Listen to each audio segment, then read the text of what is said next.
രാഹുൽ ഗാന്ധിയെ തള്ളി വീരമൃത്യു വരിച്ച അഗ്നിവീരുടെ കുടുംബം 1.08 കോടിയുടെ സർക്കാർ സഹായം കിട്ടിയെന്ന് വീരമൃത്യു വരിച്ച അഗ്നിവീർ അക്ഷയ് ഗവാദയുടെ കുടുംബം.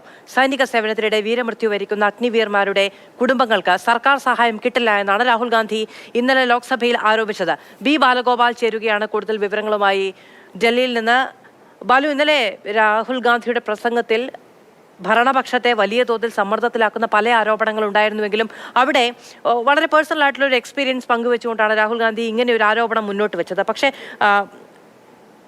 രാജ്നാഥ് സിംഗ് തന്നെ അതിനെ എതിർക്കാൻ രംഗത്ത് വരികയും അങ്ങനെയല്ല, നാളെ ഇത് പുറത്തു വരുമെന്നതടക്കം വെല്ലുവിളി ഉയർത്തുകയും ചെയ്തിരുന്നു. ഇപ്പോൾ രാഹുലിന് എതിരെ ഉള്ള പരാമർശം അഗ്നിവീറിന്റെ കുടുംബം തന്നെ നടത്തുന്നു.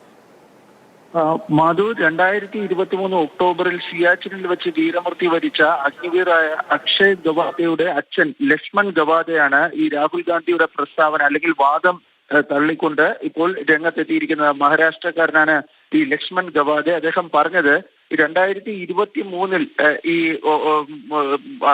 അക്ഷയ് ഗവാദെ വീരമൃത്യു വരിച്ചതിന് തൊട്ടു പിന്നാലെ തന്നെ കുടുംബത്തിന് 48 ലക്ഷം രൂപ ഇൻഷുറൻസ് തുകയായി ലഭിച്ചിട്ടുണ്ട്. ഇതിനു പുറമെ കേന്ദ്ര സർക്കാരിൽ നിന്ന് 50 ലക്ഷം രൂപയും സംസ്ഥാന സർക്കാരിൽ നിന്ന് 10 ലക്ഷം രൂപയും സഹായം ലഭിച്ചെന്നും അദ്ദേഹം വ്യക്തമാക്കി.